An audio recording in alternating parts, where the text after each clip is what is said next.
मी निखिल काटे लोकसंवाद मराठीच्या राजकीय कट्ट्यावरती सर्व प्रेक्षकांचं सहर्ष स्वागत करतोय। सांगोला तालुक्यातील नगरपालिका निवडणूक 2025 ही अगदी आटातटीची आपल्याला पाहायला मिळते। कारण ही जी निवडणूक आहे ही ऐतिहासिक निवडणूक ही जी ठरणार आहे आणि याच पार्श्वभूमीवर नगराध्यक्ष पदासाठी जे उमेदवार उभा राहिलेले आहेत, खरं तर लोकसंवाद मराठीच्या राजकीय कट्ट्यावरती आपण त्यांच्याशी चर्चा करणार आहे की त्यांची जी रणनीती असणार आहे ती कशा पद्धतीने सांगोला तालुक्यातील जनतेपर्यंत पोहोचवतील आणि विजयाचा गुलाल ते कशा पद्धतीने मिळवणार आहेत या अनुषंगाने खरं तर आपण सखोल चर्चा करण्यासाठी या ठिकाणी उभा आहे। आणि लोकसंवाद मराठीच्या राजकीय कट्ट्यावरती हे सर्व उमेदवार या ठिकाणी उपस्थित आहेत। प्रथमतः केदार साहेब, तुम्ही जी नियोजन केलेलं आहे नगराध्यक्ष पदासाठी तुमचा जो उमेदवार उभा केलेला आहे त्याची जी रणनीती आहे, प्रचाराची यंत्रणा कशा पद्धतीने सध्या काम करते? नमस्कार।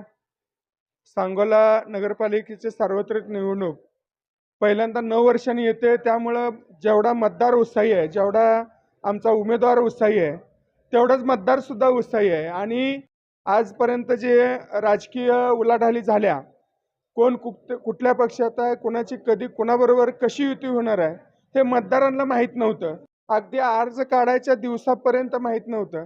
अशा पद्धतीनं हे राजकारण जडणघडण होत असताना आमच्याकडं बापूसाहेब भाकरेंसारखा निर्मळ आणि निरपेक्ष चेहरा, की ज्याच्यावर कलंक हा कुठलाही नाही आहे किंवा त्याचं कोणत्याही प्रकारचं त्याला बोट दावण्यासारखी जागा नाही। म्हणजे राजकीय पक्षात कोणत्याच नाही ते 100% कुठल्याही राजकीय पक्षात नाही। सर्वसामान्य शिवप्रेमी आणि सांगोलकरांसाठी झटणारा 24 तास उपलब्ध असताना 24 तास 5 वर्ष आमचा हा उमेदवार उपलब्ध असतो। आता तुम्ही बाकीच्या उमेदवारांना विचारा, बाबा तुम्ही 5 वर्षातले किती दिवस उपलब्ध असता, हा त्यांचा भाग आहे। पण माझा उमेदवार किंवा आमचा हा कार्यकर्ता निकाल काही लागेल हे आम्हाला माहित नाही। आजपर्यंत तो 5 वर्ष 24 तास उपलब्ध असतो। आता याच्या पुढेही तो 5 वर्ष 24 तास हा कायम उपलब्ध राहणार आहे। खरं बघितलं तर आता जो तुमचा उमेदवार आहे, तुम्ही सांगितलं नौका आहे, पण सांगोल्याच्या राजकारणामध्ये ऐतिहासिक निवडणूक पहिल्यांदाच होते। कारण स्वर्गीय आबासाहेबांच्या नंतर ही नगरपालिकेची निवडणूक होत असताना याच्यामध्ये राजकीय वर्तुळामध्ये बरीच खलबती या सांगोल्यामध्ये झाली। कारण राज्याचे उपमुख्यमंत्री असतील, मुख्यमंत्री असतील, त्याचबरोबर ग्रामविकास मंत्री सुद्धा पडून आहेत असं म्हटलं तर वावगं ठरणार नाही। कारण प्रत्येकाला नगराध्यक्ष पद जे आहे ते महत्त्वाचं आहे। मग हे नगराध्यक्ष पद तुम्ही मिळवण्यासाठी कशा पद्धतीने तुम्ही नियोजन करणार आणि कशा पद्धतीने तुमच्या पदरात पाडून घेण्यासाठी नियोजन केलेलं आहे तुमचं? आता तुम्ही जसं म्हटला, हा चेहरा राजकारणात जरी नौका असला तर समाजकारणातल्या प्रत्येक घरापर्यंत आणि प्रत्येक सर्वसामान्य कुटुंबापर्यंत पोहोचलेला चेहरा आहे। जे बाकीचे चेहरे आहेत ते तुम्ही नौके म्हटले तर चालेल, कारण त्यांच्या मागे राजकीय ताकद आहे किंवा राजकीय यंत्रणा त्यांच्या मागे मोठ्या प्रमाणात काम करते। पण या पट्ट्याच्या मागे संपूर्ण तालुक्यातली किंवा या शहरातली जनता ताकदीनं उभा आहे आणि निश्चितपणानं आम्हाला त्यांच्यावर पूर्ण विश्वास आहे, आमच्या उमेदवारावर विश्वास आहे।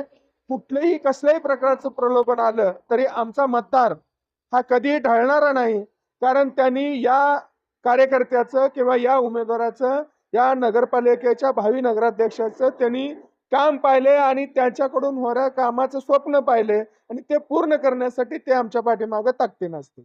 लोक त्यांना ऍक्सेप्ट करतील वाटते तुम्हाला? 100%। कारण आजपर्यंत अगदी किरकोळात किरकोळ काम असेल किंवा मोठ्यात मोठं काम असेल, कोणत्याही पक्षाचा आधार किंवा पार्टीचा आधार न घेता, कुठल्याही जाती धर्माचा आधार न घेता हा माझा उमेदवार हा ताकदीनं उभा राहतो आणि कायम लढत राहतो। आणि कधीही कुठल्याही गोष्टीचं मी केलं किंवा मी करून दाखवलं हे न बोलता प्रामाणिकपणे काम करत राहणं आणि सर्वसामान्यांच्या उपयोगी पडणं हे त्याचं ध्येय आहे आणि ते त्यांच्या रक्तात आहे, पिढ्याने पिढ्या आलंय। आपण भाकरे सरांचा जरी बघितलं तर अगदी कचेरी पुढे खुर्ची टाकून बसणारे हे या घराण्यातून आलेला हा कार्यकर्ता आणि निश्चितपणानं जनता आमच्या उमेदवाराच्या मागे ठामपणे आहे। एका बाजूला बघितलं तर या शहरामध्येच, कारण भारतीय जनता पार्टी पूर्ण ताकदीने आपल्याला उतरलेली बघायला मिळते, तर कुठेतरी याच्यामध्ये आर्थिक वाटाघाटी होऊन मतदाराला या ठिकाणी भडकवण्याचा प्रयत्न किंवा मतदारांना फिरवण्याचा प्रयत्न होईल असं वाटतंय तुम्हाला? नाही, 100% प्रयत्न होणार आहे। पण शेवटी राजा हा आता लोकशाहीमध्ये जनतेतून जन्माला येतो। राजा हा राजघराण्यातून येत नाही। राजघराण्यातली लोक जरी या उमेदवारांच्या पाठीमागे असली तरी जनता हा जनार्दन आहे आणि जनता ठरवते की कोणाला राजा करायचं आणि जनता निश्चितपणानं या शहराचं नगराध्यक्ष म्हणून बापूसाहेब भाकरे यांचं सफरचंदाचं बटन 2 तारखेला दाबल्याशिवाय सोडणार नाही। म्हणजे पैशाला बळी पडणार नाही जनता? 100% पडणार नाही। 100% पैशाला कुणी विचारत नाही, तुम्ही किती कोटीने देताय, ह्याच्यापेक्षा 5 वर्ष 24 तास उपलब्ध असणारा कार्यकर्ता आपल्याच बरोबर असणं किंवा तो आपल्या हक्काचा असणं, हा घराला जास्त वेळ देऊ शकत नाही. पण या समाजासाठी किंवा या शहरासाठी कायम उपलब्ध असणारा हा कार्यकर्ता. संध्याकाळचा डबा कुठल्याही राजकीय पार्टीत किंवा पक्षात नसताना सुद्धा घरातनं डबा इथं आणून ठेवला जातो आणि तो जेवण करून नंतर संध्याकाळी कधी घरी जातो, या सर्व जनतेची कामं संपवून ते त्याला सुद्धा माहीत नसतं. तर आपल्यासोबत हे अरविंद केदार हे होते आणि सांगोला शहरामध्ये नगराध्यक्ष पदाचा जो काही चेहरा असणार आहे तो सोज्वल आणि एक निष्कलंक पद्धतीचा कसना असणार आहे आणि खरं तर यामध्ये सांगितलेलं आहे. आणि जे उमेदवार खऱ्या अर्थानं नगराध्यक्ष पदाच्या रिंगणामध्ये आहेत त्यांच्याशी आपण खरं तर या ठिकाणी दिलखुलासपणे आपण चर्चा करणार आहे. प्रथमतः आपण त्यांच्या माध्यमातून जाणून घेऊया की प्रचाराची जी यंत्रणा आहे ती तुमची कशा पद्धतीने सुरू आहे. नमस्कार, मी बापूसाहेब भगवान भाकरे या लोकनृत्य नगराध्यक्ष पदासाठी त्या निवडणुकीस मी उभा आहे. माझं चिन्ह सफरचंद आहे. गेली 20-22 वर्ष झालं मी सामाजिक चळवळीमध्ये काम करतो. शिवप्रेमी अध्यक्ष या नात्यानं बरेच जेवढे 20-22 वर्षाच्या सामाजिक चळवळीत काम करत असताना मंडळाच्या माध्यमातून आणि इतर सर्व महापुरुषांचे जयंती महोत्सव असू द्या, मंडळाच्या माध्यमातून असू द्या, प्रत्येक ठिकाणी तहसील कार्यालयाच्या माध्यमातून असू द्या, या सर्व माध्यमातून गेले माझे काका कैलासवासी लवजी भाकरे सर माझे नगराध्यक्ष यांच्याबरोबर मी लहानपणापासून राहिलो.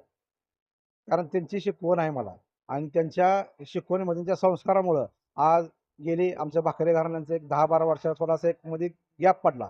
त्यानंतर आता निवडणुकीस मी आज उभा आहे. पण आता आता तुमचा निवडणुकीमध्ये प्रामुख्याने अजेंडा काय ठरला आहे की विकासाच्या दृष्टीने असेल प्रश्नांच्या पद्धतीने सभागृहात मांडण्याच्या दृष्टीने कशा पद्धतीने ठरलं.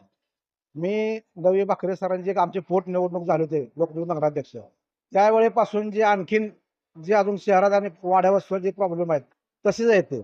उदाहरण तुम्हाला द्यायचं सांगतो की आज बेलेवाडी असतील, जांगळे वस्तीचा भाग असेल, खारवाडीचा भाग असेल, त्या ठिकाणी आज सगळ्या स्मशानभूमी तिथे उपलब्ध नाही. दशाभूमीच नाही त्या ठिकाणी. त्या ठिकाणी स्मशानभूमी नाही.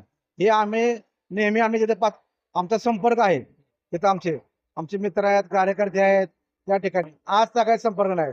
कडलास कडलास रोडला कडलास नाक्यावर कडलास रोडला जे आता आपलं पूर्वीचे प्रश्न आहेत त्या लोकांना सगळं प्रश्न आहेत. देशमुख वस्ती असेल, बिलेवाडी असेल, फाटवाडी असेल, मेटकरी वस्ती असेल, चिंचवड रोडचा भाग असेल, या ठिकाणी तेच प्रश्न आहेत. आणि सांगोला शहरात नगरपालिकेच्या माध्यमातून थोडं आम्ही निरीक्षण केलं, जे महिला सक्षमीकरणाचे कार्यक्रम केले जातात, बचत गटाचे कार्यक्रम केलात, ते शहरातल्या लोकांसाठी फक्त उपलब्ध असावं. ह्या वाड्या वस्तीला महिला इथं उपलब्ध नसतात.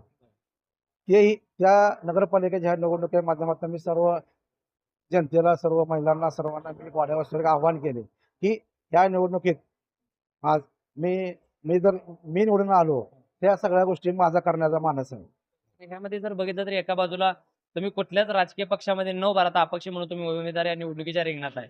एका बाजूला बघितलं तर दीपक आबा असतील, शेतकरी कामगार पक्ष असेल, भाजप असेल आणि शाजीबापू गट सुद्धा अगदी जोमदार पद्धतीने या निवडणुकीमध्ये आपल्याला उतरलेलं पाहायला मिळतंय. मग ह्या सगळ्या गोष्टीमध्ये तुमचा निभाव लागेल. कशा पद्धतीने तुमचं नियोजन केलं. ही निवडणूक आहे, तुम्ही मला सांगितल्याप्रमाणे आता अरविंद केदारला ही निवडणूक ऐतिहासिक निवडणूक सांगितली.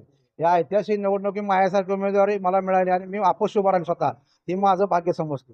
मी चळवळीत असल्यामुळे मला लढण्याची तयारी आहे, माझी लढण्याची सवय आहे. मी प्रसिद्धीच्या माध्यमातून आतापर्यंत जास्त नाही, आता माझ्या कामाची पावती म्हणून मी या निवडणूक उभा आहे. आणि ही मी आज लोकांना, जनतेला, सगळ्यांना मी तीच मागणी करते, माझ्या कामाची कार्याची पावती म्हणून ह्या निवडणूक आहे. आणि माझा 100% मी विजय होईल, माझा ठाम विश्वास. आता विरोधकांच्या विरोधात दंड तुम्ही जोमदार पद्धतीने ठोकलेत. हो 100%. या विरोधकांना चितपट केल्याशिवाय राहणार नाही अशा पद्धतीने आक्रमक तुम्ही भूमिका घेतलेली आहे. हो आक्रमक भूमिका घेऊनच मी उतरलो. सांगोला शहरातला जो मतदार आहे, वृद्ध असेल, तरुण असेल, तो आपल्या तुमच्या पाठीशी राहील. माझा संपर्क हा म्हणजे माझा शहरात असेल, वाड्या वस्तीला असेल, कुठे जरी गेला तुम्ही, कुठल्या दुकानात, कुठे कधी तुमचे म्हणजे किराणा दुकान, पानपट्टी, गावात लोक, कुठल्या स्टॉपवर कुठे जरी गेला तुम्ही, काय ते त्या चळवळीच्या माध्यमातून प्रत्येक ठिकाणी आमचा संपर्क आला. माझा संपर्क याचा फायदा तुम्हाला होईल वाटतंय. 100% हा फायदा होईल मला. विरोधातला जर एका बाजूला बघितलं, मी केदार साहेबांना सुद्धा सांगितलंय की पैशाचा या ठिकाणी पाऊस पडण्याची दाट शक्यता आहे सांगोला नगराध्यक्ष पद असेल किंवा नगरपालिकेच्या निवडणुकीमध्ये. तर ह्याचा कुठेतरी तुम्हाला फटका बसेल किंवा मतामध्ये परिवर्तन होईल वाटतंय लोकांच्या. मी आता माझ्या निवडणूकच्या अजेंड्यामध्ये मी आता माझ्या ज्या प्रचार चालू आहे त्यामध्ये मी आव्हान केले, महामानव डॉक्टर बाबासाहेब आंबेडकरांनी ते संविधान आज मतदानाचा अधिकार दिला. हे मत जे सोन्यासारखं मत आहे, हे न विकता हे एक सोन्यासारखं मत हे न विकता जो लोकांचे काम करणारा झटणारा माणूस आहे. जो समाजात आहे, जो समाज चळवळीत आहे, तुम्हाला जो चांगला योग्य उमेदवार आहे त्या माणसाला तुम्ही निवडून द्या.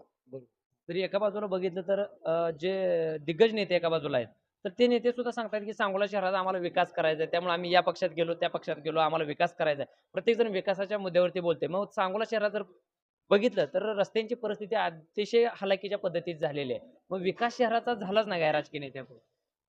आता गेली ह्या 9 वर्षात ही निवडणूक पहिली आहे. या अगोदर गटारीचे कामं झाले 9 वर्ष अगोदर. त्यानंतर आता भुयार गटार योजनेची कामं चालू आहेत. त्यानंतर पुन्हा रस्त्याची कामं तशीच आहेत. हे जे प्रश्न आहेत सगळे हे मूलभूत प्रश्न आहेत. दिवाबत्तीची सोय आहे. वाड्या वस्त्यावर काही ठिकाणी दिवाबत्तीची सोय अजून नाही. पण काही नेते म्हणतात की आम्ही विकास केला, काय जर म्हणजे आम्ही विकास करणार आहे. मग ह्या गोष्टीकडे कसं बघताय? विकासाच्या गप्पा मारणं ठीक आहे, पण मी थोडा चळवळीचा कार्यकर्ता आहे. किती विकास काय आम्ही रोजच बघतोय. बरोबर. त्यामुळं विकास कसा करायचा, काय करायचं हे माझ्यासारख्या कार्यकर्त्याला चांगलं माहिती आहे. म्हणजे विजयाचा गुलाल जो असणार आहे तो 3 तारखेचा तुम्ही 100% 100% विजयाचा गुलाल मी घेणार. बरं. आणि ही जनता मायबाप जनार्दन हा. हे मला मला मतदान करून मला विजय करतील. तर आपल्यासोबत नगराध्यक्ष पदाचे उमेदवार या ठिकाणी भाकरे साहेब होते आणि विजयाचा गुलाल जो 3 तारखेचा असणार आहे तो कशा पद्धतीचा असणार आहे आणि एक सोज्वल चेहरा या नगराध्यक्ष पदासाठी या सांगोला शहरामध्ये उभा आहे आणि मायबाप जनता यांच्या पाठीशी असणार आहे असा विश्वास देखील त्यांनी या ठिकाणी ठामपणे व्यक्त केलेला आहे.